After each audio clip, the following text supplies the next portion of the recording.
السلام علیکم ورحمۃ اللہ وبرکاتہ نحمده ونصلي على رسوله الكريم اما بعد فاعوذ باللہ من الشیطان الرجیم بسم اللہ الرحمن الرحیم رب اشرح لي صدری ویسر لي امری واحلل عقدۃ من لسانی یفقهوا قولی۔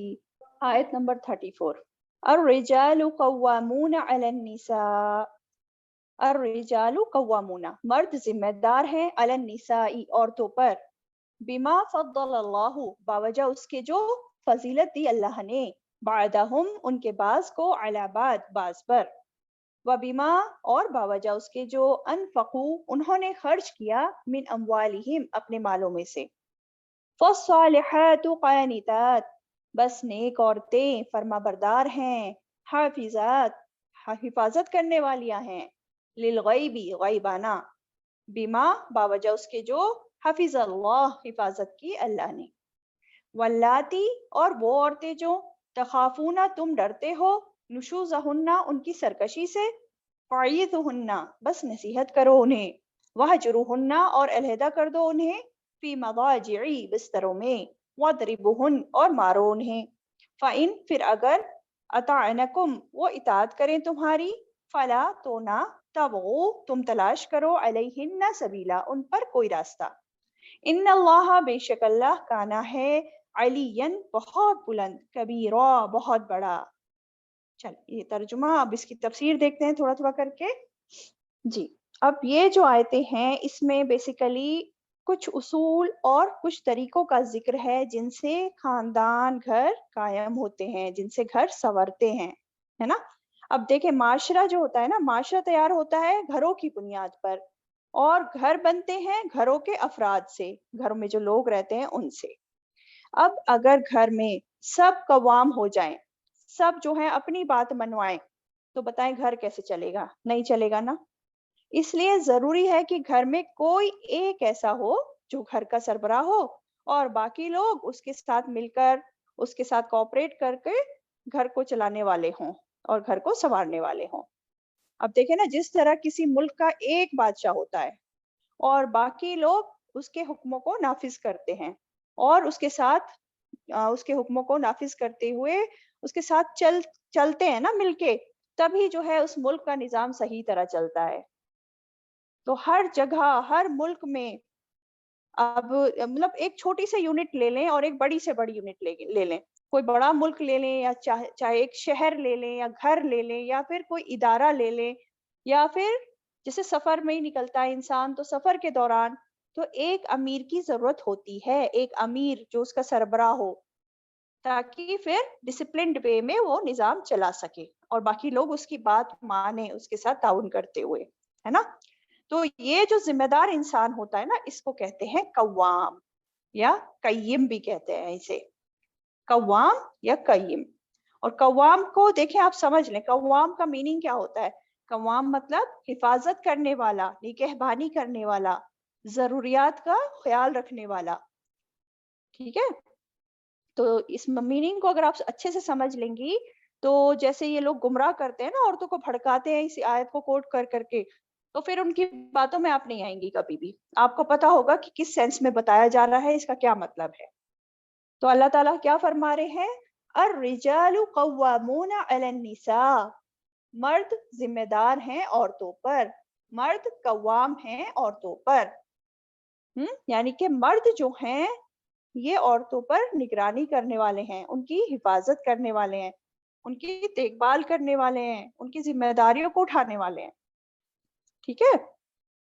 تو یہ قوام جو ہے، عورتوں کی بھاری ذمہ داری ان پر ڈال دی گئی، اور آپ صلی اللہ علیہ وسلم نے بھی یہ واضح کیا، حدیث کے مفہوم میں آتا ہے، مرد اپنے گھر والوں پر ذمہ دار ہے، اور اس کی ذمہ داری کے بارے میں اس سے سوال ہوگا، اس کی رعیہ کے بارے میں اس سے سوال ہوگا مرد سے، یعنی کہ آدمیوں پر بھاری ذمہ داری ہے جس کا اسے حساب دینا ہوگا ایک ایک چیز کا، سمجھ آیا۔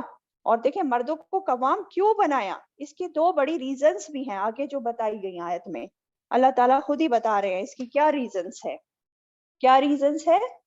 بما فضل اللہ بعدہم علی بعد، ایک تو یہ کہ باوجہ اس کے جو فضیلت دی اللہ نے ان کے بعض کو بعض پر. پہلا ریزن تو یہ ہے کہ یہ فضیلت جو ہے اللہ تعالیٰ نے اپنی حکمت سے اپنی طرف سے رکھی ہے. اور دیکھیں فضیلت کس کس طرح سے ہے. یہ فضیلت ایکسٹرنلی بھی ہے، جسمانی طور پر بھی ہے، اور باطنی طور پر بھی فضیلت رکھی ہے مردوں کو عورتوں پر. اب جسمانی قوتوں کے لحاظ سے دیکھ لیں، ذہنی قوتوں کے حساب سے دیکھ لیں، صلاحیتوں کے حساب سے دیکھ لیں، بہادری ہے، شجاعت ہے، پھر جذبات پہ کنٹرول کرنے والوں کی حساب سے دیکھ لیں، ہے نا. تو ان سب چیزوں میں زیادہ تر کیا ہوتا ہے، جو مرد ہوتے ہیں ان میں زیادہ قوت رکھتی ہے اللہ تعالیٰ نے. اور یہ فضیلت ایسا نہیں کہ بطور جنس کہا جا رہا ہے، یہ افراد کے طور پر نہیں ہے، ایکسیپشنز بھی ہوتے ہیں نا. بعض عورتیں جو ہوتی ہیں مردوں سے کے مقابلے میں زیادہ طاقتور ہوتی ہیں، زیادہ بہادر اور شجاعت ہوتی ہے عورتوں میں، ہے نا، اور زیادہ عقل مند بھی عورتیں پائی جاتی ہیں مردوں کے مقابلے میں. اور ایسی شاندار مثالیں جو ہیں ہماری ہسٹری میں بھی ہے اور آج بھی موجود ہیں. ٹھیک ہے. تو ایک تو یہ وجہ ہے کہ اللہ تعالیٰ نے خود فضیلت رکھی ہے اپنی حکمت کے تحت. اور دوسری بڑی وجہ کیا ہے، وَبِمَا أَنفَقُوا مِنْ أَمْوَالِهِمْ، اور باوجہ اس کے جو انہوں نے خرچ کیا اپنے مالوں میں سے. یعنی کہ یہ مرد جو ہیں یہ کماتے ہیں، خون پسینہ ایک کرتے ہیں، اور اس کمائی کو لا کر پھر سب کی سب گھر والوں پہ خرچ کر دیتے ہیں، عورتوں پہ خرچ کر دیتے ہیں. اور دیکھیں اللہ تعالیٰ نے مالی ذمہ داری مکمل طور پہ کس پہ ڈالی ہے، مردوں پر ڈالی ہے، عورتوں پر نہیں ڈالی ہے. مردوں پہ ساری مالی ذمہ داری ہے، نکاح ہونے سے لے کر ان کا حق مہر کی ادائیگی، گھر کے تمام ضروریات، کپڑے، کھانا پینا، گھر کا تمام سامان، بیمار ہو جائے تو بیماروں کا علاج کروانا، سب ذمہ داری عورت پر ہے، وہ سوری مرد پر ہے نا، عورت پر نہیں ہے. عورت پہ کوئی مالی ذمہ داری ایسا سچ نہیں ڈالی ہے. اگر وہ خوشی سے کچھ کرنا چاہے تو اپنے گھر میں اگر وہ شیئر ڈالنا چاہے تو اس کی طرف سے وہ صدقہ ہوگا. تو یہ جو قوامیت ہے یہ چلاتی ہے معاشرے کو، یہ چلاتی ہے گھروں کو، اور اس قوامیت کو ہمیں قبول کرنا چاہیے، ہے نا. یہ اللہ کی طرف سے ہے، اس پر ہمیں اعتراض نہیں اٹھانے چاہیے. ٹھیک ہے. اب دیکھیں یہ مردوں کی ذمہ داری. اب آگے بات ہو رہی ہے عورتوں کی، کہ اب اس میں بیسیکلی اب جو بات ہے عورتوں کی بھی کچھ ذمہ داری ہے، اور فضیلت صرف مردوں کو نہیں بلکہ عورتوں کو بھی ہے. کون سی عورتوں کو؟ جو نیک عورتیں ہوتی ہیں ان کو. کیا فرمایا؟ فالصالحات قانتات حافظات للغیب بما حفظ اللہ. بس نیک عورتیں، فالصالحات، عورتوں کی ذمہ داری بتائی جا رہی ہے کہ نیک عورتیں، صالحات. نیک عورتیں کون ہیں؟ نیک عورتیں وہ ہوتی ہیں جو اللہ تعالیٰ کے بھی حقوق ادا کرتی ہیں اور اپنے شوہر کے بھی حقوق ادا کرتی ہیں. ٹھیک ہے. تو وہ حفاظت کرنے والیاں ہوتی ہیں. کون ہوتی ہیں آگے بتایا جا رہا ہے، ان کی خاصیت اب آگے بتائی جا رہی ہے کہ نیک عورتیں کون ہوتی ہیں. پہلا پوائنٹ کیا ہے؟ قانتاتن. قانتاتن کس سے ہے؟ قنوت سے ہے. قنوت یعنی کہ عاجزی، فرما برداری، اور اس میں ایک مسلسل مزاج بھی آتا ہے. یعنی کہ نیک مومن عورتیں جو ہوتی ہیں نا وہ ہمبل ہوتی ہیں، عاجزی کرنے والیاں ہوتی ہیں، اکڑ کر نہیں رہتی. اور یہ فرما برداری ان کی کس کے لیے ہوتی ہے؟ اللہ تعالیٰ کے لیے بھی ہوتی ہے اور اپنے شوہر کے لیے بھی ہوتی ہے. اور اس فرما برداری میں کیا ہوتا ہے؟ دوام اور مسلسل انداز ہوتا ہے. یہ نہیں کہ کبھی کر لی فرما برداری اور کبھی نہیں کرنی، ہمیشہ کرتی ہیں. اب ان کا یہی طرز عمل ہوتا ہے ہمیشہ ہمیشہ کا. ٹھیک ہے. پھر کیا ہے؟ قانتات. پھر ہے حافظات. حافظات حفاظت کرنے والیاں، یعنی کہ ایک تو فرما بردار ہو گئی، قانتات ہو گئیں، پھر حفاظت کرنے والیاں. یہ بھی حفاظت کرنے والیاں ہیں، یہ بھی نگرانی کرنے والیاں ہیں. لیکن یہ کس کی نگرانی کرتی ہیں؟ للغیب، غیبانہ. یعنی کہ یہ عورتیں جو ہیں جو جب شوہر گھر پہ نہ ہو، شوہر کی غیر موجودگی میں نگرانی کرنے والیاں ہوتی ہیں، حفاظت کرنے والیاں ہوتی ہیں. اپنی عزت کی بھی حفاظت کرتی ہیں، اپنے گھر کی بھی حفاظت کرتی ہیں، اور جو شوہر کے راز ہوتے ہیں شوہر کے رازوں کی بھی حفاظت کرتی ہیں، اور شوہر کی بے عزتی نہیں کرتی رہتی ہیں ادھر ادھر، شوہر کی عزت کی بھی حفاظت کرتی ہیں. آپس کے جو تعلقات ہیں شوہر بیوی کے اس کی حفاظت کرتی ہیں. ٹھیک ہے. نہ تو وہ سامنے کوئی ایسا کام کرتی اور نہ ہی کوئی چھپ کر ایسا کام کرتی جن سے ان کی خود کی عزت خراب ہو یا پھر شوہر کی عزت پر کوئی آ جائے. ٹھیک ہے. یعنی کہ وہ اپنی نگاہوں کی بھی خیال رکھتی ہیں، اپنے دلوں کو بھی خیانت سے بچاتی ہیں، اپنی نگاہوں کو بھی خیانت سے بچاتی ہیں. اور اپنی خوبصورتی کی بھی حفاظت کرتی ہیں, اپنی عزت عصمت کی حفاظت کرتی ہیں. یہ ہیں نیک عورتیں. سمجھ آیا؟ اور یہ عورتیں کیوں حفاظت کرتی ہیں؟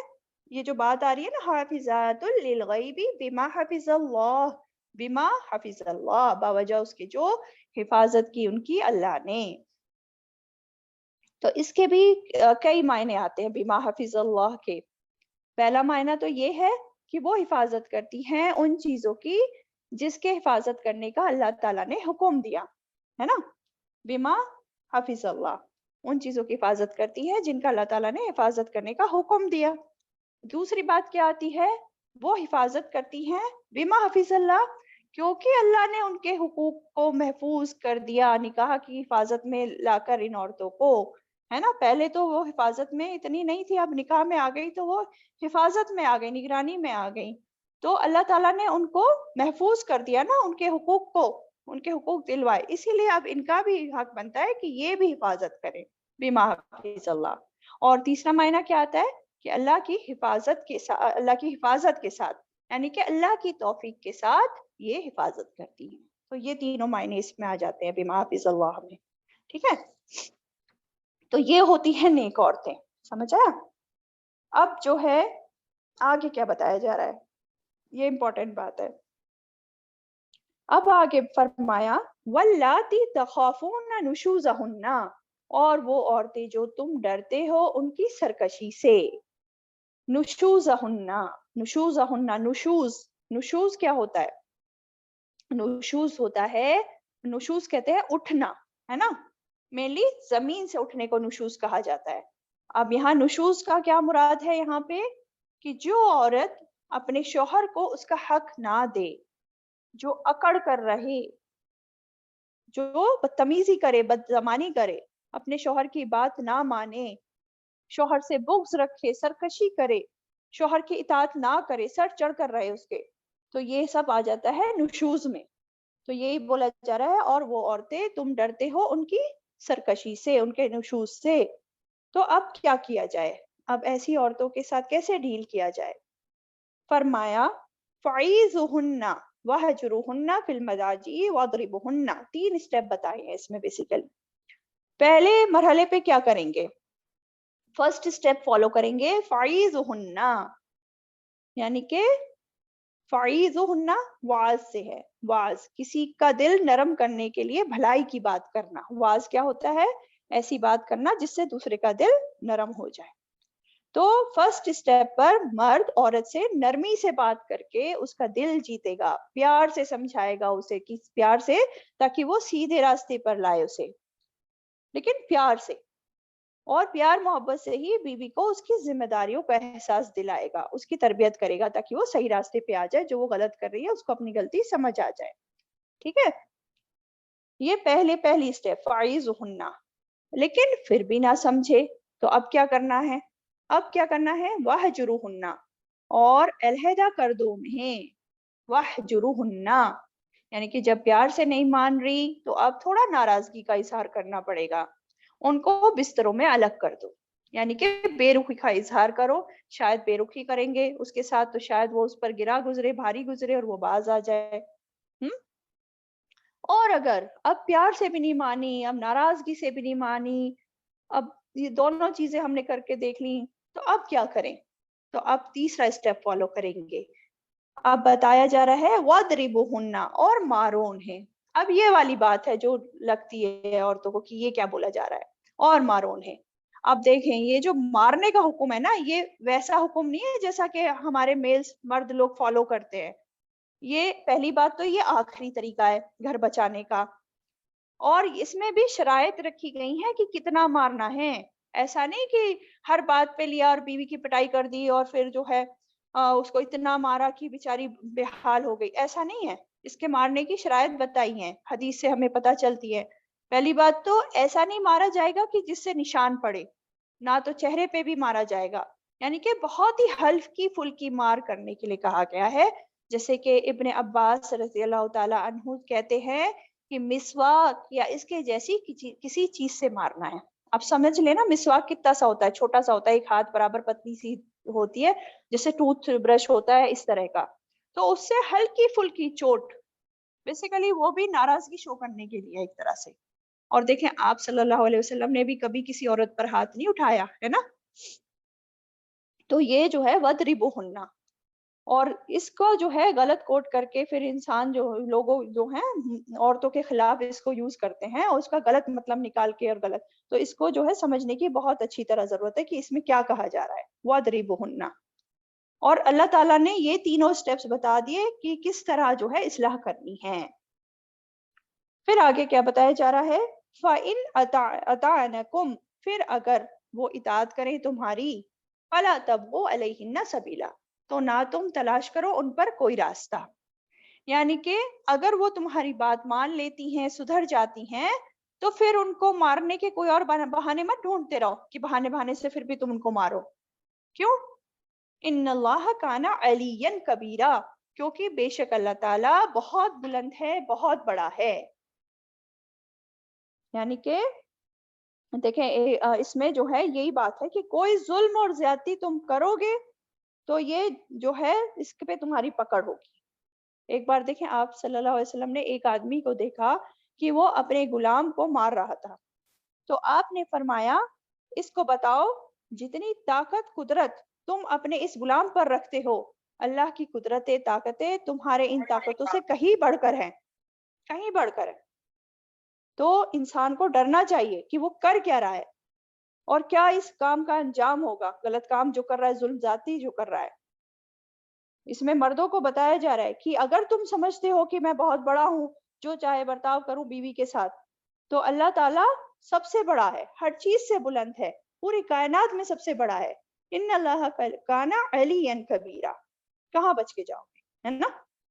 چل، اور ہاں اس میں دیکھیں نیک عورتوں کے بارے میں جب ہم بات کر رہے تھے تو نیک عورتوں کے بارے میں دیکھیں کتنا آسان ہے نیک عورتوں کے لیے.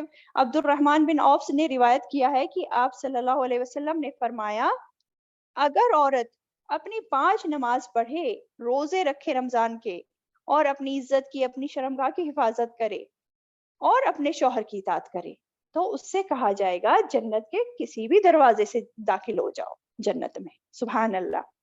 تو کتنا آسان ہے ہم عورتوں کے لیے، تو ہے نا. اور شوہر کی اطاعت کی جہاں بات آتی ہے تو شوہر کی اطاعت وہیں کری جائے گی جہاں اللہ اور اس کے رسول کی نافرمانی نہیں ہوتی ہو. اگر کوئی ایسی بات شوہر کہہ رہا ہے جو شریعت کے خلاف ہے، اللہ رسول کے حکموں کے خلاف ہے، تو وہاں پر اطاعت نہیں کی جاتی ہے. ٹھیک ہے. چلیں نیکسٹ آیت 35 پہ آ جاتے ہیں. آیت نمبر 35. وَإِنْ خِفْتُمْ شِقَاقَ بَيْنِهِمَا، اور اگر ڈرو تم اختلاف سے، بینہما ان دونوں کے درمیان، فَبْعَثُوا تو مقرر کرو، حکمن ایک منصف، من اہلہ ان مرد کے گھر والوں میں سے، وحکمن اور ایک منصف، من اہلہا اس عورت کے گھر والوں میں سے. ان اگر یریدا وہ دونوں چاہیں گے، اصلاحاً اصلاح کرنا، یوفق اللہ موافقت پیدا کر دے گا اللہ، بینہما ان دونوں کے درمیان. ان اللہ بے شک اللہ کانا ہے علیمن خبیرہ، خوب علم والا، خوب خبر رکھنے والا. اب دیکھیں پچھلے آیت میں 3 اسٹیپ بتائی اصلاح کی. اگر پھر بھی اصلاح نہ ہو پائے اور جھگڑا باقی رہے، چلتا رہے، اب کیا کیا جائے؟ اب یہ 4تھ اسٹیپ بتائی جا رہی ہے اس آیت میں. کیا بتایا جا رہا ہے کہ اگر شوہر بیوی اپنا جھگڑا نہیں سلجھا پا رہے، سمجھوتا نہیں کر پا رہے، آپس میں صلح نہیں کر پا رہے، تو اب خاندان میں سے ایسے لوگ مقرر کیے جائیں گے جو کہ ان کے درمیان صلح کرانے کی کوشش کریں گے. ٹھیک ہے. اور یہ حاکم منصف ایسے ہونے چاہیے جو واقعی انصاف پسند ہوں، صلح کرانے والے ہوں، ان کا ارادہ ہو کہ وہ واقعی میں صلح کرانا چاہتے ہیں، ایسے کو منصف بنایا جائے گا. تو کیا فرمایا جا رہا ہے اس میں؟ وَإِنْ خِفْتُمْ شِقَاقَ بَيْنِهِمَا، کہ اگر ڈرو تم اختلاف سے ان دونوں کے درمیان، فَابْعَثُوا حَكَمًا تو مقرر کرو ایک منصف، من اہلہ وحکمن من اہلہا، تو ایک منصف یعنی کہ ایک فیصلہ کروانے والا شوہر کے گھر والوں میں سے، یعنی کہ شوہر کے رشتہ داروں میں سے ایک منصف طے کیا جائے گا، اور دوسرا منصف کہاں سے کیا جائے گا؟ من اہلہا اس عورت کے یعنی کہ اس کی بیوی کے گھر والوں میں سے، اس کے رشتہ داروں میں سے جو ہے مقرر کیا جائے گا. ٹھیک ہے. اب دیکھیں اس میں بھی جو ہے ہمارے اسلام کا عدل و انصاف نظر آتا ہے. یہ نہیں کہا کہ کوئی ایک طرف سے بس مقرر کر دو، صرف وہ ایک انسان جو ہے وہ ایک طرف کا فیصلہ دے دے، بلکہ دونوں طرف کے لوگ بتایا گیا کہ دونوں طرف سے لینا ہے حکمت. ٹھیک ہے. اور فرمایا اگر وہ دونوں چاہیں گے اصلاح کرنا، یعنی کہ اگر دونوں کی نیت معاملے کو سلجھانے کی ہوگی، ان کی کوشش یہی ہوگی کہ صلح ہو جائے، تو اللہ تعالیٰ ان دونوں کے درمیان موافقت پیدا کر دیں گے. اور یہ منصف کون ہے؟ یہ منصف جو ہے نا وہ ایسے ہونے چاہیے جو کہ سمجھدار ہوں، پہلی بات، جن کو شریعت کا پتہ ہو، دین کا علم ہو، ان کو معلوم ہو کہ ہماری شریعت کے کیا احکامات ہیں اور کس کو کیا حق دلانا ہے، کس کا کیا حق ہے، یہ سب پتہ ہونا چاہیے. اور امپورٹنٹ بات کیا ہے کہ ان کے گھر والوں میں سے ہونے چاہیے، کیونکہ گھر والوں کو جو ہے ان کے حالات کا اچھی طرح پتہ ہوگا نا کہ اصل معاملات ہے کیا، بھلا بگاڑ کدھر سے پیدا ہو رہا ہے. اگر پھر دونوں طرف سے بگاڑ ہے تو پھر اس کے اسباب کیا ہیں یہ بھی اس کو پتہ ہوگا، یا وہ پتہ لگانے کی کوشش کرے گا، کیونکہ خاندان کے جو قریبی لوگ ہوتے ہیں نا وہی معاملے کی تہ تک جا سکتے ہیں زیادہ اچھے سے. اس لیے گھر والوں میں سے منصف بنانے کو کہا جا رہا ہے. اور منصف کی نیت بھی اچھی ہونی چاہیے، اصلاح کرانے کی نیت ہونی چاہیے. ایسا نہ ہو کہ صرف جو ہے اپنے خاندان کی حمایت پر بس وہ چاہ رہا ہو کہ بس میں اپنے خاندان کی حمایت کرے. ایسا نہیں ہونا چاہیے، اصلاح کی نیت ہونی چاہیے، کیونکہ ان اللہ لا یہدی کید الخائنین، اللہ تعالیٰ خائن لوگوں کے معاملات کی اصلاح نہیں کرتا. جس کی نیت ہی خراب ہے پھر معاملات کی اصلاح نہیں ہوا کرتی ہے نا. اگر نیت اچھی ہوگی تو اللہ تعالیٰ موافقت پیدا کر دے گا.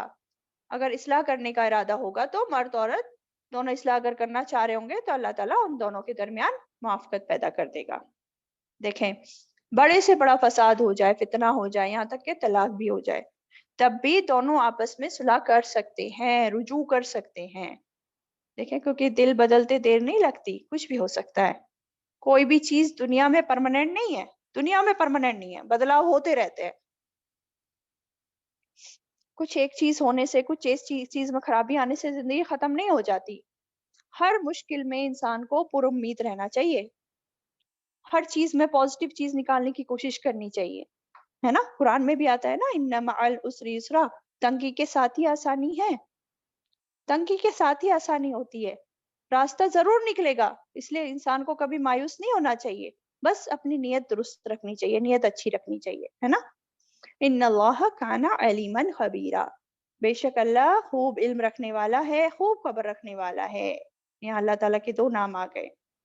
اللہ تعالیٰ ہر چیز کو خوب جاننے والا ہے، علیمن، اور صرف جانتا نہیں بلکہ خبر، پورا خبیر ہے، اندر تک گہرائی سے جاننے والا ہے، پوری خبر رکھنے والا ہے. اللہ جانتا ہے کون کیسا ہے، کون کس پر ظلم زیادتی کر رہا ہے، اور قیامت کے دن اللہ تعالیٰ پھر سب کے فیصلے کر دے گا، سب کا سچ سامنے آ جائے گا.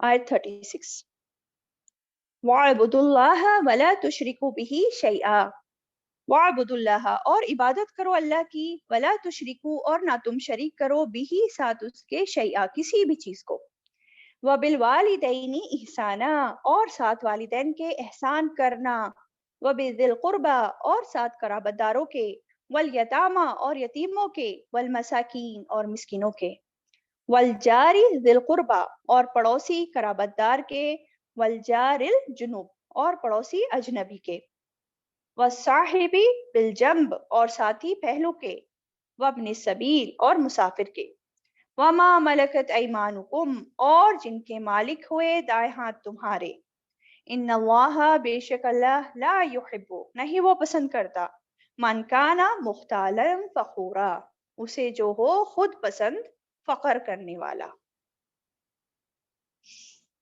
اب کیا بتایا جا رہا ہے اس میں؟ ابھی تو دیکھیں شوہر بیوی کے حقوق کی بات ہوئی، پھر جھگڑا ہو جائے تو پھر کیسے اصلاح کی جائے اس کی بات ہوئی. اب جو ہے بیسیکلی ابھی تو ان لوگوں کے حق کیسے دلائے جائے وہ بات ہو رہی تھی. اب جو ہے باقی کائنات میں کس کے کیا حق ہے اس کی بات ہوگی انشاءاللہ. اور اس میں بھی دیکھیں سب سے پہلے سب سے بڑا حق کس کا ہے؟ اللہ تعالیٰ کا ہے. تو اس لیے کیا بتایا؟ وَاعْبُدُوا اللَّهَ وَلَا تُشْرِكُوا بِهِ شَيْئًا، اور عبادت کرو اللہ کی اور نہ تم شریک کرو اس کے ساتھ کسی بھی چیز کو. عبادت عبادت کیا چیز ہے؟ عبادت کہتے ہیں الخضوع والتذلل، یعنی کہ عبادت میں کیا کیا چیزیں آ جاتی ہیں؟ عاجزی، انکساری، خشوع، خضوع اور اللہ کی مطلقاً اطاعت، یہ سب جو ہیں عبادت میں آتا ہے۔ عاجزی، انکساری کا اظہار کرنا، اللہ کے آگے جو ہے اس کی پوری فرما برداری کرتے ہوئے، اللہ تعالیٰ کے پورے سارے حکموں کو مانتے ہوئے زندگی بسر کرنا، یہی عبادت ہے۔ اور اللہ تعالیٰ کی اس عبادت میں کسی بھی چیز کو شریک نہ کرو، کسی بھی چیز کو شریک نہ کرو، نہ کسی نبی کو، نہ فرشتے کو، نہ جنوں کو، نہ کسی پتھر کو، نہ درخت کو، نہ جانور کو، نہ زندہ کو، نہ مردہ کو، کسی کو بھی، کسی بھی طرح کی کوئی بھی مخلوق کو جو ہے اللہ کے ساتھ عبادت میں شریک نہیں کیا جانا چاہیے۔ یہ ہے اصل توحید۔ توحید اسی کو کہتے ہیں، صرف اکیلے اللہ تعالیٰ کی عبادت، کسی اور کی نہیں۔ اور صرف اللہ ہی کی عبادت کیوں؟ دیکھیں، اللہ تعالیٰ ہی تو ہے جس نے ہمیں پیدا کیا، وہ ہمارا خالق، ہمارا مالک، ہمارا رازق، ہمارا سب سے بڑھ کر جو خیر خواہ ہے وہ اللہ تعالیٰ ہی تو ہے، اس نے ہمیں پیدا کیا ہے نا۔ اور پیدا بھی کیوں کیا؟ اس لیے کیا نا کہ تاکہ ہم اس کی عبادت کریں، اس کے بندے بن کر رہیں، سب سے زیادہ ہم اسی سے محبت کریں اور اسی کے ساتھ سامنے صرف جھکیں، اسی لیے تو پیدا کیا نا۔ تو جب وہ ہمارا خالق مالک رازق ہے تو ہم اس کے علاوہ کسی اور کو کیوں شریک کرتے ہیں، کیوں شرک کرتے ہیں؟ ہاں، اور شرک، دیکھیں شرک ہوتا کیا ہے؟ شرک اللہ تعالیٰ کی ذات، صفات، اس کے حقوق اور اختیارات میں کسی اور کو اس کے برابر سمجھنا یا اس کا حصے دار سمجھنا۔ تو اللہ تعالیٰ کو تو دیکھیں ذرہ بھر بھی شرک گوارا نہیں ہے، اور لوگ پتہ نہیں کیا کیا بڑی بڑی چیزوں کو شریک ٹھہراتے رہتے ہیں، استغفر اللہ۔ تو شرک تو کبیرہ گناہ ہے۔ معاذ بن جبل بتاتے ہیں، ایک بات بتاتے ہیں آپ صلی اللہ علیہ وسلم سے، کہ ایک بار آپ صلی اللہ علیہ وسلم نے معاذ بن جبل رضی اللہ تعالیٰ عنہ سے فرمایا، کیا تم جانتے ہو اللہ کا اپنے بندوں پر کیا حق ہے؟ تو میں نے کہا اللہ اور اس کا رسول زیادہ جانتے ہیں۔ تو آپ صلی اللہ علیہ وسلم نے فرمایا یہ کہ وہ اسی کی عبادت کریں، یعنی کہ صرف اللہ تعالیٰ کی عبادت کریں اور وہ اس کے ساتھ کسی چیز کو شریک نہ ٹھہرائیں۔ پھر آپ نے پوچھا کیا تم جانتے ہو بندوں کا اللہ پر کیا حق ہے کہ اگر وہ ایسا کر لیں؟ تو میں نے کہا اللہ اور اس کا رسول زیادہ جانتے ہیں۔ تو آپ صلی اللہ علیہ وسلم نے فرمایا یہ کہ اللہ ان کو عذاب نہ دے۔ سبحان اللہ، یہ جو کام ہے نا، یہ انسان کی جو ہے نجات کا ذریعہ ہے، بخشش کا جو انحصار ہے انہی دو چیزوں پر ہے، ٹھیک ہے؟ ایک اللہ تعالیٰ کی عبادت اور کسی اور کو اللہ تعالیٰ کے ساتھ شریک نہ ٹھہرانا۔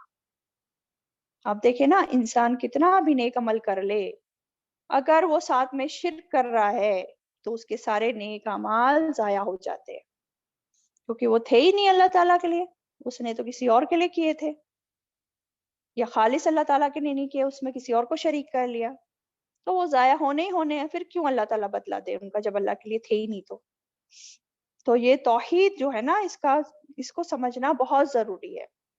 جتنے بھی انبیاء آئے دنیا میں، سب نے، تمام انبیاء نے جو ہے اسی کا سبق دیا، یہی پیغام اپنی قوموں کو بولا، توحید کا پیغام ہی دیا ہے نا۔ تو یہ بہت امپورٹنٹ ہے، وَاعْبُدُوا اللَّهَ وَلَا تُشْرِكُوا بِهِ شَيْئًا۔ پھر آگے کیا ہے، کس کا حق بتایا جا رہا ہے؟ دیکھیں، وَبِالْوَالِدَيْنِ إِحْسَانًا، اور والدین کے ساتھ احسان کرو۔ اللہ تعالیٰ کا سب سے بڑا حق ہے، اور پھر مخلوق میں اب حق بتایا جا رہا ہے والدین کا۔ بندوں میں کس کا بڑا حق ہے؟ والدین کا۔ والدین کے ساتھ احسان کرو۔ سمجھ آ رہی ہے بات؟ یعنی کہ والدین کی نافرمانی نہیں کرنی ہے، اور ویسے بھی دیکھیں نا، والدین کی نافرمانی، ان کو ستانا، رلانا، یہ کبیرہ گناہ ہے، کبیرہ۔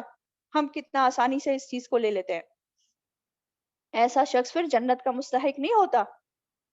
دیکھیں، والدین ہی تو ذریعہ ہوتے ہیں نا ہمیں عدم سے وجود میں لانے کا، اور اسپیشلی ماں کو دیکھیں جو مشقت پر مشقت اٹھا کر جو ہے بچے کو 9 مہینے پیٹ میں رکھتی ہے، پھر سخت تکلیف اٹھا کر جو ہے بچے کو جنم دیتی ہے۔ اس لیے انسانوں میں بھی سب سے بڑا جو حق ہے وہ ماں کا حق ہے، باپ سے بھی زیادہ ماں کا حق ہے۔ تو ان کے ساتھ احسان کرنا ہے۔ اور احسان کیا چیز ہے؟ احسان یعنی کہ ہر لمحے انسان کو اپنے ماں باپ کی خدمت پہ لگے رہنا ہے، ان کی پوری اطاعت کرنی ہے، ہر جائز بات جو شریعت کے قرآن اور سنت کے مطابق بات ہے وہ ماننی ہے، ہر وہ طریقہ رویہ اپنا رکھنا ہے جن سے ماں باپ خوش ہوں، جس میں ان کی بھلائی ہو، ان کی ضروریات کا خیال رکھنا ہے، ان کی نافرمانی بالکل نہیں کرنی ہے، ان کی خدمت کرنی ہے نا؟ تو یہ ہوتا ہے احسان، احسان کا درجہ۔ اور دیکھیں اس کی ایک بک ہے والدین ہماری جنت، وہ آپ پڑھیں، ضرور پڑھیں، اس میں اور بھی آپ چیزیں مزید آپ کو پتہ چلیں گی کہ ہماری جنت ہمارے والدین ہوتے ہیں تو ہمیں کیا کرنا چاہیے اور کیا نہیں کرنا چاہیے، ٹھیک ہے؟ اور والدین میں اور کون آ جاتا ہے؟ ہمارے حقیقی ماں باپ تو آتے ہیں والدین میں، ساتھ میں دادا دادی جو ہیں، نانا نانی جو ہیں، وہ بھی اسی میں شامل ہو جاتے ہیں، ان کے ساتھ بھی احسان کرنا ہے۔ اسی طرح رضائی ماں جو ہوتی ہے نا، جن کا دودھ پیا ہوتا ہے، تو ان کا بھی حق ہوتا ہے، اصلی ماں کے برابر نہیں ہوتا لیکن ان کا بھی حق ہوتا ہے۔ اور اسی طرح وہ رشتے جو ماں باپ کے درجے میں آتے ہیں، جو ماں باپ کے بھائی بہن ہیں، جیسے خالہ، ماموں، چچا، پھوپھی، یہ سب بھی جو ہیں، ان کے جو احسان کے اعتبار سے ہمیں جو ان کے ساتھ احسان کرنا ہے باقی رشتے داروں کے مقابلے ان سے زیادہ کرنا ہے۔ ادب، احترام، احسان کا جو ہمارا رویہ ہے ان کے ساتھ زیادہ ہونا چاہیے، اور بھی زیادہ حقدار ہیں یہ لوگ، ٹھیک ہے؟ اور پھر اس میں اور کون آ جاتا ہے؟ اس میں روحانی والدین بھی آ جاتے ہیں، یعنی کہ وہ لوگ جو ہماری تربیت کرتے ہیں، جیسے ہمارے استاد ہیں، ہے نا؟ یا کسی نے ہمیں بچپن میں پالا پوسا، ہمیں رکھا، ہماری تربیت کری، تو ان کے ساتھ بھی ہمیں اچھا سلوک کرنا ہے، ان کی تعظیم کرنی ہے، ادب احترام کرنا ہے، ان کو بھی خوش رکھنا ہے، ان کے بھی بھلائی کے کام کرنے ہیں، ہے نا؟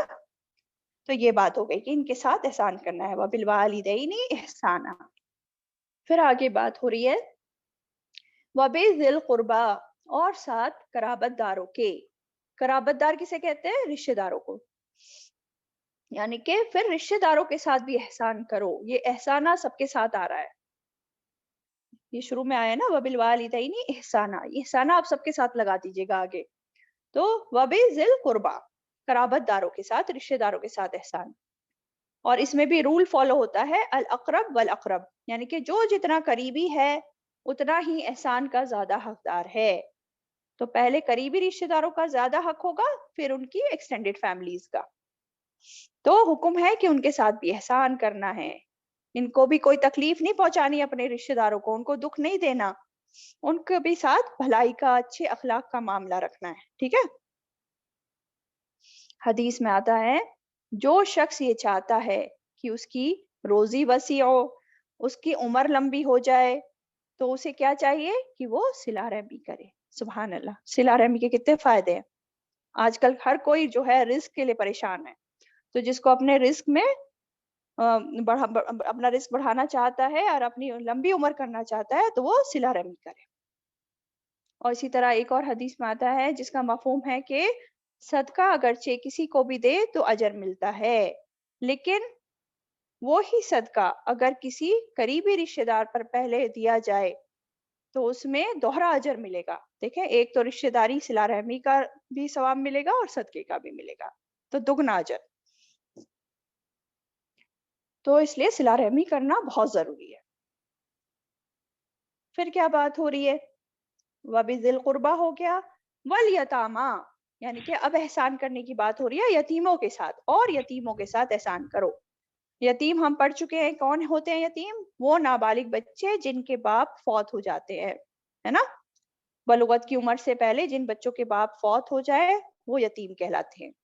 اب ان کے ساتھ بھی احسان کرنا ہے، خواہ وہ یتیم بچے رشتہ دار ہیں یا رشتہ دار نہیں ہیں، بھلے ہی وہ مالدار ہیں یا غریب ہیں، لیکن ان کے ساتھ احسان کا معاملہ کرنا ہے، ان کے ساتھ شفقت کا معاملہ کرنا ہے، ان کا سہارا بننا ہے، ان کی دیکھ ریکھ کرنی ہے، ان کی حفاظت کرنی ہے، ان کے مال کی بھی حفاظت کرنی ہے۔ ہم ڈیٹیل میں پڑھ چکے ہیں پچھلی آیتوں میں، اور اس کی بہت فضیلت ہے یتیم کی دیکھ ریکھ کی اچھے سے۔ آپ صلی اللہ علیہ وسلم نے فرمایا، آپ صلی اللہ علیہ وسلم نے 2 انگلیاں اپنی قریب قریب رکھی اور فرمایا کہ میں اور یتیم کی کفالت کرنے والے اس طرح جنت میں ہوں گے، یعنی کہ جیسے یہ 2 انگلیاں قریب قریب ہے نا، بالکل اس طرح۔ تو کتنی بڑی فضیلت ہے۔ پھر آگے بتایا والمساکین، اور مسکینوں کے، یعنی کہ مسکینوں کے ساتھ احسان کرنے کی بات آ رہی ہے۔ اور مسکین کون ہے یہ بھی ہمیں جانتے ہیں، کہ وہ جو اپنی زندگی کی ضرورت پوری نہیں کر سکتا، جس کے پاس اپنی بیسک ضروریات کو پوری کرنے لائق نہ ہو، تو ان کے ساتھ بھی احسان کرو۔ اور احسان کس طرح کرنا ہے ان کے ساتھ بھی، کہ بدلے میں ہمیں اس کے بدلے میں کچھ پانے کی ہمیں امید نہ ہو پھر، ہے نا۔ ہم یوزولی غریبوں مسکینوں کے ساتھ کا احسان کرتے ہیں، کیا سوچتے ہیں کہ یہ بھی ہمارا کام کر دے بدلے میں، تو اس طرح کا رویہ نہیں ہونا ہے۔ صرف اللہ تعالیٰ کی خاطر ہمیں ان کے ساتھ احسان کرنا ہے، ان کی مالی مدد یا جو بھی مدد ہے وہ کرنی ہے۔ پھر فرمایا والجاری ذی القربہ، والجاری ذی القربہ، اور پڑوسی قرابت دار کے۔ اب پڑوسیوں کا حق آ گیا اس میں، ان کے ساتھ احسان کرو۔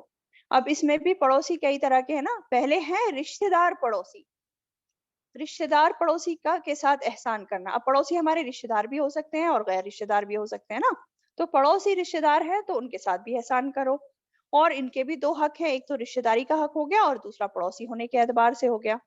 اور اگر پڑوسی رشتہ دار نہیں ہے تب بھی اس کے ساتھ احسان کرنا ہے، کیونکہ آگے کیا بتایا جا رہا ہے، یہ ہو گیا والجاری ذی القربہ، پھر آ رہا ہے والجاری والجار الجنوبی، اور پڑوسی اجنبی کے، یعنی کہ پڑوسی ہمارا جو ہے خون کا رشتہ نہیں ہے، قرابت دار نہیں ہے، اجنبی ہے، تب بھی اس کے ساتھ احسان کرنا ہے۔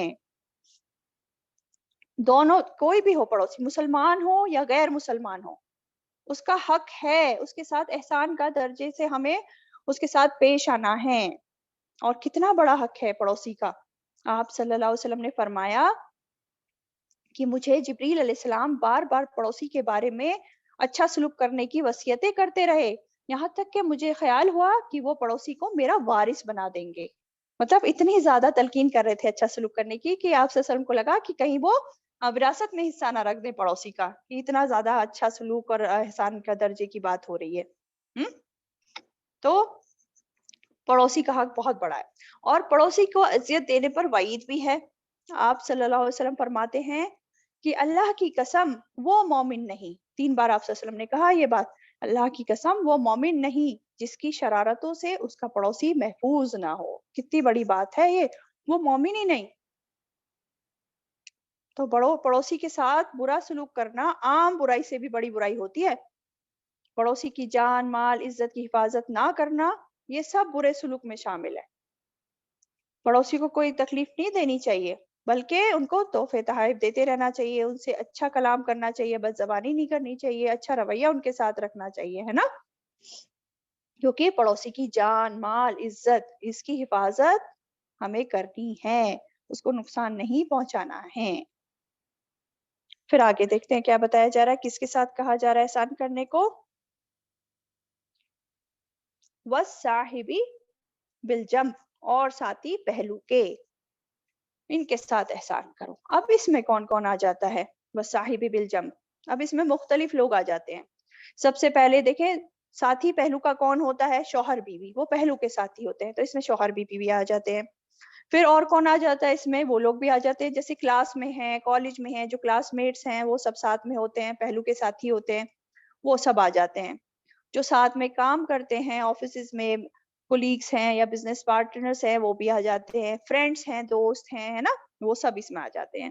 یا ایون 2 مسافر ہیں، وہ جا رہے ہیں بس میں، ایک سیٹ پہ دونوں بیٹھے ہوئے ہیں، کچھ دیر کے لیے ساتھ میں ہیں، تو وہ سب صاحب بالجنب میں آ جاتے ہیں۔ لائن میں کھڑے ہوئے ہیں آپ کسی چیز کا بل بھرنے کے لیے یا کسی اور چیز کے لیے، تو آگے پیچھے جو کھڑے ہوئے ہیں وہ بھی آپ کے پہلو کے ساتھی ہو جاتے ہیں، بھلے ہی تھوڑی دیر کے لیے ہوں، چند لمحات کے لیے ہوں، وہ سب اسی کیٹیگری میں آ جاتے ہیں۔ تو یہ صاحبی بالجنب میں وسیع مفہوم آتا ہے، سب کے ساتھ احسان کرو، نیکی کا حکم ہے سب کے ساتھ نیکی کرنے کا۔ یہ جو ہوتے ہیں ہمارے ساتھی پہلو کے، ان کی بھی عزت احترام کرنا ہے، ان کا بھی حق غصب نہیں کرنا ہے، ان کو بھی کسی بھی فارم میں تکلیف نہیں دینی ہے، ان کے بھی حقوق کا خیال رکھنا ہے۔ حدیث میں آتا ہے اللہ کے نزدیک بہترین دوست وہ ہے جو اپنے دوست کے حق میں اچھا ہے، جو اپنے دوست کے حق میں اچھا ہے، ٹھیک ہے۔ اور کس کا حق بتایا گیا، آگے دیکھتے ہیں، وَابْنِ السَّبِیلِ، اور مسافر راہگیر کے ساتھ احسان کرو۔ اور مسافر میں علماء کہتے ہیں اس میں مہمان بھی شامل ہو جاتے ہیں، جو دوسری جگہ سے سفر کر کے آپ کے شہر میں آئے، وہ ہوتے ہیں وابن السبیل، ہے نا۔ وابن السبیل بیسیکلی کیا مطلب ہوتا ہے اس کا، بیٹے راستے کا بیٹا، وابن سبیل، ابن سبیل، سبیل کہتے ہیں راستہ، ابن کہتے ہیں بیٹا، راستے کا بیٹا. اب مسافر کیا ہوتا ہے نا، راستے پہ چلتا رہتا ہے، اس لیے اس کو راستے کا بیٹا کہا گیا. تو ان کے ساتھ بھی ہے احسان کرو. اب مسافر، اب یہ نہیں کہا گیا مسلمان ہے تو کرو، بھلے ہی مسلمان ہو بھلے ہی غیر مسلمان ہو، آپ کا جاننے والا ہو یا نہ ہو، رشتہ دار ہو یا نہ ہو، دوست ہو یا اجنبی ہو، سب طرح کے مسافر کے ساتھ آپ کو احسان کرنا ہے. پہلے زمانے میں جیسے مسافر خانے ہوتے تھے، لوگ مسافر خانوں میں آ کے رکتے تھے، مسجدوں میں آ کے رکتے تھے، آج بھی رکتے ہوں گے. تو جو اس شہر کے مقامی لوگ ہوتے ہیں نا، تو یہ ان کا فرض بنتا ہے کہ اگر یہ مسافر کسی بھی طرح کی محتاجی میں ہے، کوئی مدد کی ضرورت ہے ان کو کھانے پینے کی، یا کوئی بیمار پڑ گیا، یا کسی بھی طرح کی کوئی راستہ بتانا ہے یا کچھ بھی ہے، تو یہ حق ہے ان مسافروں کا کہ یہ مقامی لوگ جو ہے اس کی مدد کریں، جس بھی طرح سے ان کو مدد چاہیے. تو ان کے ساتھ بھی احسان کا درجہ ہمیں اس طرح سے ان کے ساتھ پیش آنا ہے. پھر آگے کیا بات ہو رہی ہے، وما ملکت ایمانکم، اور جن کے مالک ہوئے دائیں ہاتھ تمہارے. یہ بھی بہت اچھی بات ہے، بہت خوبصورت بات ہے. اللہ تعالیٰ نے دیکھے کس کس کے حقوق بتا دیے. یعنی کہ یہ پہلے بھی بات ہو چکی ہے، وما ملکت ایمانکم، اس میں کون آتا ہے؟ غلام، لونڈی، ہے نا. اور اس میں پالتو جانور بھی آ جاتے ہیں، کیونکہ یہ بھی تو وہی ہے نا کہ جس کے مالک ہوئے دائیں ہاتھ تمہارے. پالتو جانور جب انسان پالتا ہے تو اپنی دیکھ ریکھ میں ان جانوروں کو رکھتا ہے، تو انسان ذمہ دار ہوتا ہے ان جانوروں کا بھی. تو ان کے بھی حقوق ہے، ان کے ساتھ بھی احسان کے ساتھ پیش آنا ہے، احسان کا رویہ برتنا ہے. اور دیکھیں آپ صلی اللہ علیہ وسلم کی آخری وصیت کیا تھی؟ دنیا سے جاتے وہ کیا وصیت کر کے گئے؟ الصلاۃ وما ملکت ایمانکم. وہ کہہ رہے تھے نماز کی پابندی کرو، الصلاۃ وما ملکت ایمانکم، اور جو تمہارے ماتحت لوگ ہیں، یعنی کہ ان کا خیال رکھنے کے لیے کہہ کے گئے ہیں، وہ ان کی آخری وصیت. اور دیکھیں یہ جو بات ہے نا وما ملکت ایمانکم، تو غلاموں کے حق کے بارے میں آتا ہے کہ آپ صلی اللہ علیہ وسلم نے کیا فرمایا کہ جو خود کھاؤ ان کو بھی کھلاؤ، جو خود پہنو ان کو بھی پہناؤ، اور ان کی طاقت سے بڑھ کر ان سے کام نہیں لو. اسی طرح ہم دیکھتے ہیں جانوروں کے حقوق کے بارے میں. آپ سب نے وہ حدیث سنی ہوگی جس میں ایک عورت نے بلی کو باندھ کر رکھا، اس کو کچھ کھانے پینے کو نہیں دیا، اور وہ بیچاری بلی جو ہے ایسے ہی قید ہوئے مر گئی. تو وہ عورت اس وجہ سے جو ہے جہنم میں گئی، کیونکہ اس نے بلی کو نہ تو خود کچھ کھانے کو دیا اور نہ ہی اس کو آزاد کیا کہ وہ بلی خود کھا لیتی کہیں ادھر ادھر جا کے. تو ہمارا اسلام دیکھیں ہیومن رائٹس، اینیمل رائٹس، سب کچھ دلاتا ہے، کسی پر ظلم نہیں چلے گا. اللہ تعالیٰ نے سب کے حقوق ادا کرنے کو کہا. یہ ہے ہمارا اسلام، اور یہ ہیں اس کی عظیم تعلیمات، جو صرف ماں باپ، رشتہ دار، بیوی، شوہر کے حقوق نہیں بتاتی، بلکہ ہر انسان کے، غلام، لونڈی، جانور، سب کے حقوق جو ہے کھول کھول کر بیان کر دیے گئے. ان اللہ لا يحب من کان مختالا فخورا. آگے بتایا جا رہا ہے کہ اللہ تعالیٰ نہیں پسند کرتا اسے جو ہو خود پسند، فخر کرنے والا. اللہ تعالیٰ ایسے لوگوں کو پسند نہیں کرتا. اب جائزہ لیں، ہم تو نہیں ہے کہیں اس ٹائپ کے لوگ مختالن فخورا. مختالن کون ہوتے ہیں؟ مختالن کہتے ہیں خود پسند انسان کو، جو شیخی خور ہوتا ہے، سیلف سینٹرڈ ہوتا ہے، جو خود کو بڑا سمجھتا ہے، جو خود کو بڑا سمجھتا ہے، اپنے آپ کو سوچتا ہے میں بڑا افضل ہوں باقی لوگوں سے. اور مختال جو ہے نا یہ خیل سے آیا ہے، خواہ یا لام، اور خیل کہتے ہیں گھوڑے کو. آپ نے دیکھا ہوگا نا گھوڑا جب چلتا ہے کیسے چلتا ہے نا، اکڑ کے، ایک اس کی شان ہوتی ہے، ایک لگتا ہے کہ ہاں کس شان سے چل رہا ہے. اسی طرح جو انسان خود پسند ہوتا ہے نا، تو اس کی چال میں بھی وہ ظاہر ہوتی ہے اس کی خود پسندی. آپ دیکھیں نا کوئی انسان سج سور کے نکلتا ہے تو اس کی چال بھی بدل جاتی ہے. کبھی آپ نے خود کو بھی نوٹ کیا ہوگا کہ بہت زیادہ سج سور کے جب آپ نکلے تو آپ کی چال میں تھوڑا سا بدلاؤ آ جاتا ہے، تھوڑا بڑپن کی سی کیفیت آ جاتی ہے. اور جو ویسا انسان ہوتا ہے بہت ہی زیادہ خود پسند ہوتا ہے تو اس کی چال پہ تو اور زیادہ فرق پڑتا ہے، وہ تو بالکل ہی اکڑ کر چلنے لگتا ہے کہ ہاں میں بڑی چیز، اترانے لگتا ہے. تو ایسے انسان جو ہے مختال، وہ اللہ تعالیٰ کو بالکل پسند نہیں ہے. یہ مختالن جو ہے نا، مختال یہ بیسیکلی خود پسندی کی اندرونی کیفیت بھی ہے. اور فخورہ بہت فخر کرنے والا. یہ فخورہ کیا ہوتا ہے؟ یہ بھی خود پسندی ہے، لیکن اس میں بیسیکلی کیا ہوتا ہے، انسان خود میاں مٹھو بن جاتا ہے، اپنی تعریفیں کرنے لگتا ہے، جہاں بیٹھے گا وہاں صرف اپنی تعریف اپنی تعریف. تو یہ ظاہری کیفیت ہو جاتی ہے ایک خود پسندی کی. تو اللہ تعالیٰ کو اس طرح کے ایٹیٹیوڈ والے لوگ بالکل پسند نہیں، جو مختال اور فخور ہیں. ایسے بڑے بننے والوں سے اللہ تعالیٰ محبت نہیں رکھتا. اللہ تعالیٰ کس سے محبت رکھتا ہے؟ اللہ تعالیٰ ان سے محبت رکھتا ہے جو اپنے گناہوں کمیوں کا احساس کرتے ہیں اور توبہ کرتے رہتے ہیں. بھلے ہی وہ بڑے بڑے نیکی کے کام نہیں کر رہے ہوتے، ایوریج طرح کے لوگ ہوتے ہیں، لیکن جن کو اپنی کمی کوتاہیوں کا احساس رہتا ہے، وہ اپنی جو نیکیاں کر رہے ہوتے ہیں ان پہ فخر نہیں کرتے، بلکہ جو بھی کر رہے ہوتے ہیں ان کو کم سمجھتے ہیں. وہ سوچتے ہیں ابھی تو کچھ ہوا ہی نہیں، اب خود کو سب سے پیچھے سمجھتے ہیں نیکیوں میں. تو یہ لوگ پسند ہے اللہ تعالیٰ کو جو غرور نہیں کرتے، جو تکبر نہیں کرتے. اور ویسے بھی ہم جانتے ہیں نا حدیث میں کیا آتا ہے کہ وہ شخص جنت میں نہیں جائے گا جس کے دل میں رائی کے برابر بھی غرور ہوگا. غرور تکبر کرنے والا شخص. اور غرور تکبر کسے کہتے ہیں؟ جب انسان خود کو سب سے بڑا سمجھے اور باقی کو اپنے سے نیچا سمجھے، دوسروں کو حقیر سمجھے. دونوں چیزیں آتی ہیں اس میں، خود کو بڑا سمجھنا اور دوسروں کو حقیر سمجھنا. یہ غرور ہوتا ہے، یہ تکبر ہوتا ہے. اللہ ایسے لوگوں سے محبت نہیں کرتا. اور جب اللہ محبت نہیں کرتا تو کیا کرتا ہوگا؟ سوچے، نفرت کرتا ہوگا. ایسے لوگوں پہ اللہ تعالیٰ غضبناک ہوتا ہوگا. تو اللہ بچائے ہم سب کو اس طرح کے ایٹیٹیوڈ سے، ان برائیوں سے. آیت نمبر 37، الذین یبخلون ویأمرون الناس بالبخل. الذین وہ لوگ جو یبخلون بخل کرتے ہیں، ویأمرون الناس اور وہ حکم دیتے ہیں لوگوں کو، بالبخل بخل کا، ویکتمون اور وہ چھپاتے ہیں، ماں اس کو جو آتاہم اللہ دیا انہیں اللہ نے، من فضلی اپنے فضل سے، وَأَعْتَدْنَا اور تیار کر رکھا ہے ہم نے، للکافرین کافروں کے لیے، عذابا مہینا عذاب رسوا کرنے والا. اب اس میں کیا بات ہو رہی ہے؟ اب اس میں یہ بات ہو رہی ہے کہ وہ لوگ جو بخل کرتے ہیں، الذین یبخلون. بخل کسے کہتے ہیں؟ اس پہ پہلے بھی بات ہو چکی ہے. بخل کہتے ہیں کنجوسی، ہے نا. جہاں اللہ تعالیٰ نے خرچ کرنے کا حکم دیا وہاں انسان خرچ نہیں کرتا. جو چیزیں اللہ نے بندوں کو دی، چاہے وہ مال ہو، چاہے وہ علم ہو، یا اس کو کوئی صلاحیت دی ہے اللہ تعالیٰ نے، جو بھی نعمتیں دی ہیں، وہ ان کو خود پر بھی استعمال نہیں کرتا ہے، اور نہ ہی اللہ تعالیٰ کے راستے میں ان کو نکالتا ہے، نہ لوگوں کی خیر خواہی میں استعمال کرتا ہے. ہاں ہو سکتا ہے وہ ریاکاری کرنے میں خرچ کرتا ہو، اسراف کرتا ہو، حرام جگہوں پر خرچ کرتا ہو، تو یہ ساری چیزیں بخل میں آ جاتی ہیں. تو یہ لوگ کیا ہیں؟ وہ لوگ جو بخل کرتے ہیں، اور صرف خود بخل نہیں کرتے بلکہ دوسروں کو بھی بخل کرنے کو کہتے ہیں. وَيَأْمُرُونَ النَّاسَ بِالْبُخْلِ دوسروں کو بھی بخل کرنے کو کہتے ہیں. کیونکہ دیکھیں نا، انسان کی جو ہے نا خود کی جو فطرت ہوتی ہے نا، جو وہ چاہتا ہے، تو وہ دوسروں کو بھی چاہتا ہے کہ وہ بھی ویسے ہی ہو جائیں، وہ بھی اسی طرح کام کرنے لگے جیسے ہم کر رہے ہیں، اسی پہ چلانا چاہتا ہے دوسروں کو بھی.